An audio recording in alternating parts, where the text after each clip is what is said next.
Y como todos los miércoles, hoy hablaremos de cosas que tienen que ver con el motor, con la actividad de los rallies, que por cierto, estamos con el Dakar, que menudos disgustos nos está dando.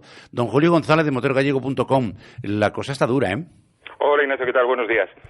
Pues es uno de los más duros este año, porque ya han caído favoritos y cantidad de coches que no han terminado, y motos también. Y algunos que van a caer. Perdóname un segundo porque tengo que recordarle a nuestros escuchantes, ya sabes que son escuchantes porque nos hacen caso, nos escuchan, que les queda, 5 meses, hasta el 25 de mayo de 2018, para cumplir el Reglamento General de Protección de Datos, tanto las empresas como los autónomos. Cuidado, que esto afecta a los dos. Y que si no saben de qué va la copla, pues que eso hay que recurrir a un profesional, como hace todo el mundo. Por ejemplo, al Grupo Adaptalia, donde hay abogados especializados en este cumplimiento normativo y que además les echan una mano para que en tiempo y forma estén de acuerdo con este reglamento, que si no luego vienen las multas y le meten la mano en el bolsillo. Además son especialistas en la prevención del blanqueo de capitales, eso que hay que comunicar al banco, porque, ojo, que eso de la prevención del blanqueo de capitales está en relación con la lucha contra la financiación del terrorismo, que no son palabras menores. Y luego también, por supuesto, compliance penal y lo que necesiten. Así que si necesitan a alguien, abogados que sepan de qué va la copla, con esto del Reglamento General de Protección de Datos, llamen al 926 40 99, repito, 926 40 99, o visiten su página web, que está mucho más asequible, el grupoadaptalia.es, grupoadaptalia.es. Y pregúnteles, y si necesitan que les echen una mano, allí estarán a su disposición. Julio, tenemos con nosotros hoy a Sergio Vallejo. Sergio, buenos días. Hola, buenos días. Julio, la primera en la frente, para ti. Lo que nos comentó Diego el otro día cuando hablamos con él, que cuando corriste Madrid, con el Porsche te había rejuvenecido 10 años. Oye, macho, eso hay que patentarlo, ¿eh? Eso hay que patentarlo, Sergio. Si quedaste 10 años de encima, hay que patentarlo. Si fuera tan fácil, ¿verdad? Me lo aplicaba yo ya mismo. Ya. ¿Pero qué fue? ¿Fue bien la cosa? ¿Te gustó? Bueno, la verdad es que es un coche que me gusta, que me encanta correr con él, pero no fue todo lo bien que debiera la cosa, porque bueno, tuvimos unos problemillas con los mandos de la caja de cambios y perdimos bastante tiempo, y luego en el segundo día tocamos con una piedra y... Vaya por Dios. Una piedra en el camino. Como la canción. Oye, ¿qué le pasa a la caja de cambios? ¿Que la tenías todavía sin afinar o qué? No, bueno, porque tenía un sistema de cambio de levas en el volante, sí, y el software no estaba bien adaptado para rally. Ya. Y no fue fino, así que, pero bueno, en fin, cosas Oye, que pasan con las prisas. ¿Qué pasa? ¿Que fue mucho más pesado lo de correr con el DS3? ¿Cómo? ¿Sí fue? Digo que ¿estabas tan desesperado después de correr con el DS3? Bueno, la verdad es que con el DS3 las cosas no fueron muy bien este año, tuvimos una serie de problemas, y luego el presupuesto tampoco nos ayudaba mucho para ir un poquito más sobrado, así que ya tenía ganas de cambiar. Oye, ¿y qué le pasa al DS3? Que, no sé, ¿tuviste los problemas porque está todavía sin rematar ese coche o qué ocurre? No, bueno, fueron unos problemas que solucionamos con el tiempo, pero, sí, pero que al principio era un coche nuevo del todo. Y tuvimos un problema con, una configuración del motor que no estaba muy adecuada. Sí. Entonces hicimos malos resultados al principio, y cuando los resultados no salen, pues el presupuesto también se resiente, así que tuvimos que parar. Pero bueno, al menos tenemos el coche ahora en perfectas condiciones, y a ver si lo vendemos o lo alquilamos, o a ver qué hacemos con eso. Y Dios dirá. Julio. Mira, vas a correr el Campeonato de España de Rallys de Tierra. ¿Cómo te ves para ese nuevo desafío? O sea, ¿te lo ves como un reto? Sí, es como un reto, sin duda, porque, bueno, prácticamente nadie corrió con estos coches en tierra, y tenemos un buen contacto con un equipo inglés al que nosotros ayudamos en su día cuando empezaban con estos coches en asfalto, dado que nosotros habíamos empezado antes y teníamos cierta experiencia, y sé que ellos habían hecho un test en tierra y los estuve visitando, y bueno, tenemos su apoyo y colaboración, pero no deja de ser un desafío, porque es algo muy muy nuevo para todos. Sí, lo que pasa es que, macho, llevas a un copiloto que es de lo mejorcito que hay en tierra, tu hermano, ¿no? Sí, la verdad que sí. ¿Y crees que entre tu hermano y el coche vais a tener posibilidades o vais a correr porque hay que correr? Bueno, yo creo que más que nada el planteamiento con este coche es de divertirse y que sea un coche espectacular para ver, para el público, más que conseguir grandes resultados, porque sabemos que con coche tracción trasera en tierra, donde la tracción es muy importante, pues Claro. no será tanto el buscar grandes resultados, sino resultados en la categoría de dos ruedas motrices o de propulsión.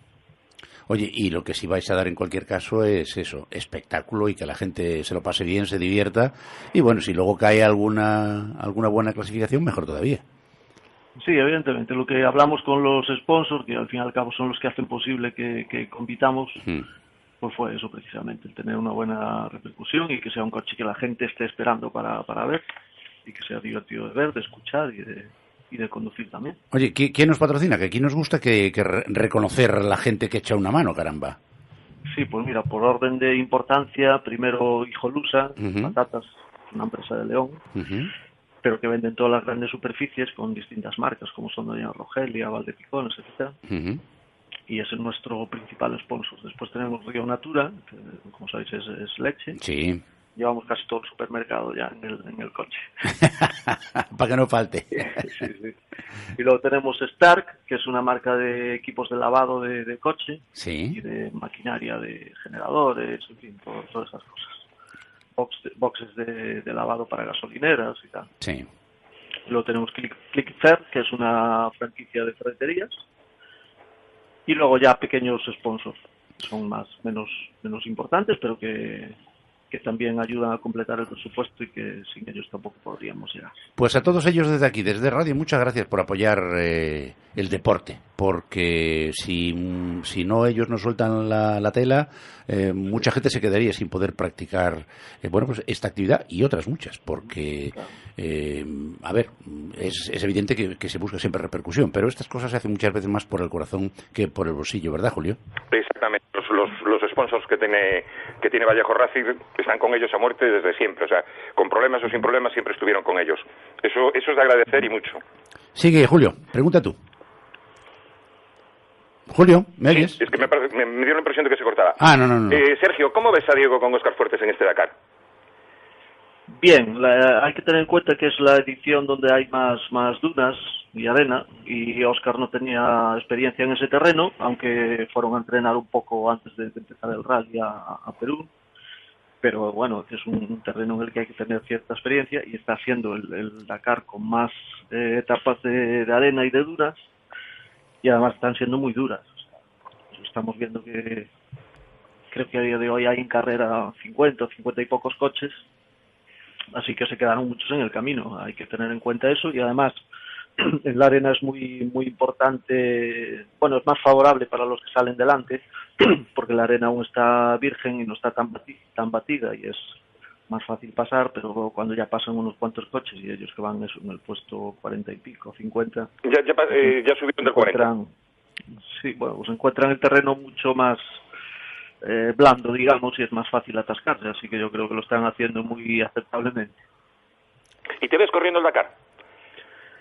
Hombre, por ganas, pues claro que sí que me gustaría. Pero en fin, el dinero para eso es mucho, así que... Debe ser una experiencia, ¿no, Sergio? Sí, a mí me encantaría, la verdad que sí, porque es, bueno, pues a los que nos gusta conducir y con coches de carreras y poder estar 15 días compitiendo en el rally más duro del mundo, pues a quién no le gustaría, así que... Pero en fin, como te digo, hace falta mucho dinero y no es fácil de conseguir. Oye, ¿sabías, Sergio, que Julio, cuando publicaste el vídeo en las redes sociales del lobo herido, pensó que te ibas a presentar a la Federación Gallega de Automovilismo? ¿De dónde sacaría él eso? Bueno, no, tuve gente que me animaba a hacer eso, pero sinceramente no me veo, porque creo que soy poco político y no creo que... A lo mejor es eso lo que hace falta. No lo sé, yo creo que hombre, las federaciones que hay hacen las cosas bien, como pueden, pero se podían hacer mejor. Pero también hay que tener en cuenta que no es fácil, y muchas veces las federaciones, en fin, defienden los intereses un poco de todos los estamentos, pero se escucha poco al al colectivo de pilotos, que yo creo que al fin y al cabo somos los que más aportamos en esto. Oye, y por cierto, ¿qué tal es la comunicación? Porque muchas veces cuando las federaciones lo hacen regular o los pilotos se quejan, en el 90% de los casos suele ser porque hay una comunicación escasa, en otros casos porque, bueno, no hay peor sordo que el que no quiere oír. Pero ¿qué tal es la comunicación con la federación actualmente? ¿Os hacen caso, Bueno, quiero decir? Sinceramente no mucho. Y se toman muchas decisiones sin tener en cuenta la opinión de los pilotos. Y yo creo que eso es algo que falla. Porque, como digo, digamos, quien más invierte, quien más dinero se gasta en las competiciones de motor son los pilotos. Las marcas a veces ayudan, sí. En fin, pero el grueso de la inversión la asumen los pilotos. Y en menor medida los organizadores. Uh-huh. Sin embargo, a veces cuando votan decisiones, pues votan, en fin, todos los estamentos y no es lo que más favorece a los pilotos. Habría que darle una vuelta a la organización, ¿no? Seguramente que sí. Pero bueno, se están haciendo cosas. Ahora se creó la Asociación de Pilotos, que no funcionaba desde hace muchos años. Uh-huh. Y ahora vuelve a estar en marcha y, bueno, pues esperemos que todos los pilotos se vayan asociando porque yo creo que tenemos que tener un poquito más de voz en todas las decisiones. Como decía el clásico de los bereberes, cuando van a cruzar el desierto suelen decir que si quieres ir rápido, vete solo, si quieres llegar lejos, viaja en compañía. Y esto de las asociaciones es una buena compañía en general porque os da capacidad y poder de interlocución. Sí, sin duda. Yo creo que el buscar el beneficio individual no lleva a nada, claro, porque es pan para hoy. Pero cuando el colectivo está unido, yo creo que es bueno para todos y para el futuro. Sin duda. Julio, remata. Mira, esto como curiosidad personal. Cuando publicaste el vídeo de tierra, que ibas a correr en tierra, lo hiciste el 28 de diciembre. Alguien pensó que era una... Todos. Yo el primero. Y mucha gente más pues pensó que era inocentada, cuando después realmente se vio que no. Simplemente curiosidad, ¿por qué lo hiciste el 28 de diciembre? Pues mira, por una razón muy simple, porque a día de hoy hay tantas páginas web y tantas redes sociales que todo el mundo quiere dar la primicia, quiere ser el primero en dar la noticia, primero sin informar de todo. Y a veces sin tener mucha información y a veces sin criterio, ¿no? Entonces decidimos hacerlo ese día porque dijimos, a ver si hay alguno que se atreva a sacarlo como noticias. Entonces están tan ávidos para sacar las noticias inmediatamente. Está bien pensado, Julio? Sí, totalmente. Está muy bien pensado, Pues Sergio Vallejo, ha sido un placer como siempre charlar contigo, desearte la mejor de las suertes en la temporada y me quedo con la idea. A lo mejor desde la asociación pues se acaba materializando eso que era un rumor y que alguno no acaba de creerse, porque con el paso del tiempo uno a veces acaba implicándose y diciendo, mira, para que o faja otro por mí, para eso fajo eu. Sergio, un abrazo muy grande, que tengas un buen día. Un abrazo muy grande, gracias, un abrazo. Qué majo el Sergio, ¿verdad, Julio? Sí, siempre. Es muy salado, y además... Siempre está dispuesto a colaborar con nosotros, cuando lo llamo, es una delicia, tanto él como el hermano. No, y cuando habla se le nota que hay peso, Sí, ten en cuenta que es uno de los pilotos ya leyenda a nivel nacional. O sea, es un piloto muy veterano, se las sabe todas y, oye, es ya leyenda. Y es una pena que gente como Sergio tenga que quejarse de los estamentos federativos de que no hacen caso a los que saben de esto. Es decir, estamos como siempre, no sé si es el caso de la Federación Gallega, pero es casi general. Los directivos de las federaciones hacen oídos sordos a lo que le dicen los profesionales y demonios que no es tan difícil escucharles y dialogar con ellos para luego llegar a acuerdos. Tú ten en cuenta lo que comentaba el otro día pues David Vázquez del tema de las vidas y todo sí. Y demás. Concretamente la Federación Gallega, que bueno, habría que dedicarle un programa entero, pasa mucho. O sea, pasa mucho. Tú ten en cuenta que los pilotos son los que realmente se están jugando sus cuartos y se están jugando su físico. Ya.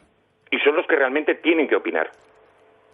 Porque la pregunta sería, ¿y qué obtienen a cambio ellos de la licencia federativa y de lo que tengan que pagar? Nada, el permiso para poder pilotar, o sea, para poder conducir un rally, perdón. Ya. O sea, lo que es beneficio económico no obtiene ninguno. No, económico desde luego seguramente no, pero al menos que tuvieran alguna contrapartida. Pues por Lo que tienen son los permisos para poder pilotar y demás, o sea, para poder inscribirse y poder correr. Vale, siempre, sí, evidentemente siempre hace falta una autoridad que regule, pero la regulación tiene que ir de acuerdo a las necesidades de los regulados, que en este caso serían los pilotos. Tendríamos que ya hablar un día con el presidente de la Federación, a ver qué nos cuenta, porque siempre es bueno tener las dos caras de la moneda para valorar si realmente la moneda es la que tiene que ser. Hoy había una reunión de diferentes pilotos, que es lo que comentaba Sergio, con Manuel Aviñó, con el presidente de la Federación Española de Automovilismo, para poner pues unas normas, lo que quieren hacerlo ya un reglamento a 3 años, que no se esté cambiando pues cada año, sino pues oye, que como tienes que hacer una inversión muy fuerte en un R5 o en un N5, pues que la legislación sea pues a 3, 4 años para poder amortizar ese coche, que no se esté variando continuamente y estés gastando dinero seguido. Claro, como tiene que ser. Bueno, vamos con la prueba de un cochecito que has probado y que parece ser que te dejó impactado. Sí. A ver, ¿cuál? Probé el mismo coche que lleva Óscar Fuertes. Anda. El San John Tivoli. Bueno, el mismo coche, el nombre. Eso, el nombre. Digo, y la carcasa. Ni eso. No se eso. parecen en nada. Probé el coche, el San John Tivoli, que nos lo dejó Detroit Móvil de Vigo. Sí.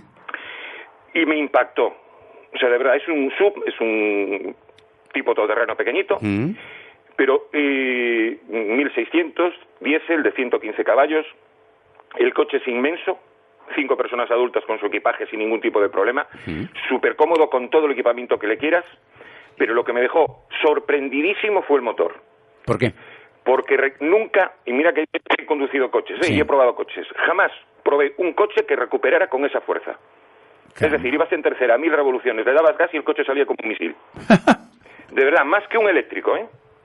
¡Qué barbaridad! Se lo comenté a Carlos, al director comercial, cuando se lo devolví. Y me dijo, sí, te lo iba a decir, pero bueno, ya lo verías tú. La recuperación que tiene ese coche en cualquier velocidad es alucinante. ¿Qué probaste? ¿El diésel o gasolina? Probé el diésel, que era el que tenía matriculado. Sí. 1600 de 115 caballos. Pero la recuperación es lo que me dejó impactado. O sea, increíble cómo recuperaba ese coche.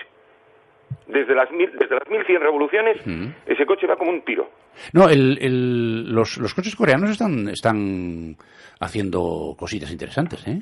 Sí, cuando probamos el Kona, 3/4 partes de lo mismo. Tenía ese defectillo porque era gasolina y hasta las 2000, pero bueno, todos los motores pequeños tienen ese problema, que hasta las 2000 no entra a funcionar perfectamente, pero este, por ejemplo, desde las 1000 revoluciones en tercera, acelerabas y el coche recuperaba como si fueras en segunda. ¡Qué maravilla! Y aparte tiene una ventaja, también tienen la versión con GLP. Con gas, claro. Con gas licuado, tienen gasolina, gas licuado y diésel. Y supongo además que tendrán desde tracción convencional a tracción 4 ruedas, a 4x2 o 4x4, como sea, ¿no? Tienen 4x2, tienen 4x4, perdón, tienes caja manual, caja automática, puedes combinarlo como quieras. ¿Y qué tal anda de precio? Pues de precio está muy bien, porque va desde los 12.500 en la versión básica, y cuando hablamos de versión básica, hablamos con todos los extras que puedes pensar, excepto cuero, a los 23.000, que es la versión tope de gama, que es el automático, con tracción a las 4 ruedas, en diésel. O sea, lo más bestia. Habrá que poner el IVA después encima, ¿o no? No. ¿IVA incluido? Precio matriculado, 12.500 euros el más económico y 23.000 el más caro. ¡Qué barbaridad! Y te digo, 5 personas adultas sin ningún problema. Y aparte la comodidad, los asientos son tipo bucket, para que te hagas una idea, te encajas y no te mueves para ningún lado.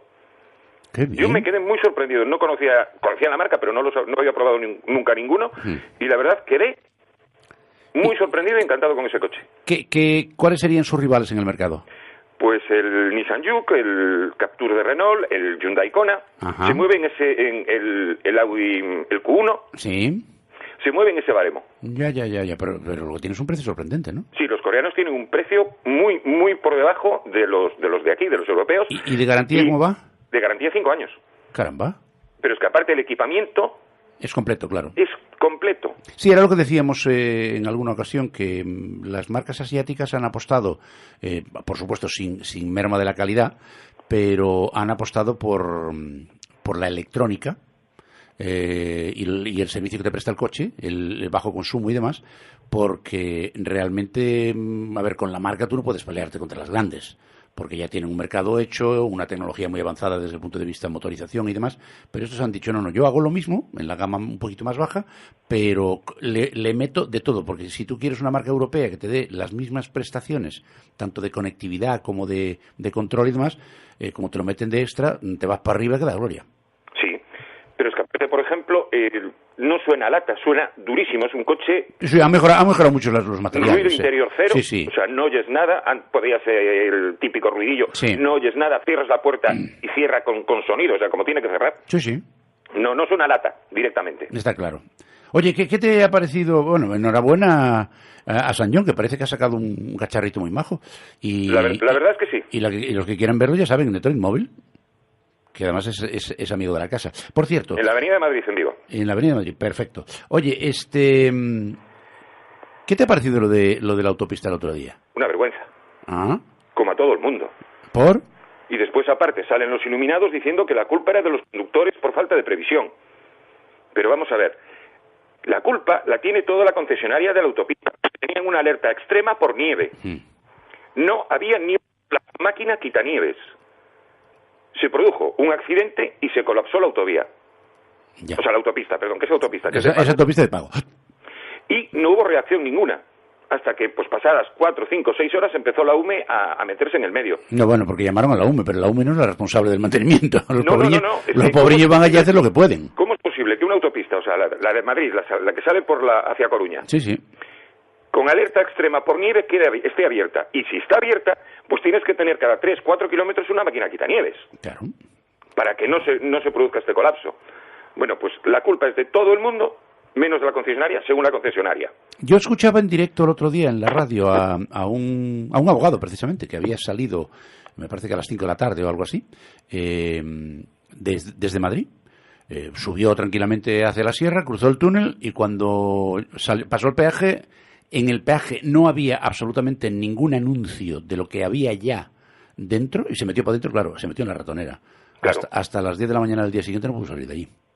Lo que les interesa es cobrar. Y eso es lo que a mí me llama la atención, porque tampoco resulta tan difícil poner un anuncio. Luego tú quieres arriesgar o no, pero por lo menos que sepas dónde te vas a meter. Exactamente. Porque si no es que una vez que entras en la autopista tú ya no tienes salida ninguna, no puedes irte por ningún lado. Mientras que si lo tienes advertido, en los anuncios que hay antes de entrar en los peajes, te ponen una pantalla donde te ponen habitualmente los anuncios y dicen, oiga, que tiene usted un tapón a 30 kilómetros. Y tú decides si entras o no entras. Justo, exactamente. Pero es que no había advertencia de ningún tipo. Vamos a ver qué hace la Administración en este caso, porque, bueno, el abogado que hablaba precisamente era el que decía que había propiciado, salió en las redes sociales, y que había propiciado la creación de una plataforma para hacer reclamaciones, pero con independencia de las reclamaciones que por la vía civil le pueden llegar a los afectados, de lo que se trata es de que la Administración, que es quien ha concedido la explotación, le meta un buen rejón para que se pongan las pilas. Tiene que meter cartas en el asunto.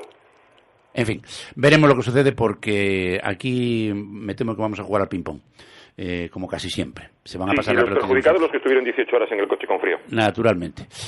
Julio González, se nos acaba el tiempo, pero todavía puedo despedirte como Dios manda. Un abrazo muy grande y que tengas un... ¿Me dejas una cosilla? Sí, claro. Dime, venga, 20 segundos. Se vuelve a celebrar el Rally del Botafumeiro en Santiago. Ah, ¿cuándo? Pues sobre el mes de marzo, pero no te puedo decir las fechas. Y el Rally del Cocido está ya, como habíamos comentado, prácticamente para nacional. Bien. Porque no salió en la lista del regional. Entonces, eso quiere decir que se va al Campeonato Nacional de Rallys. Buenas noticias para la gente del Deza.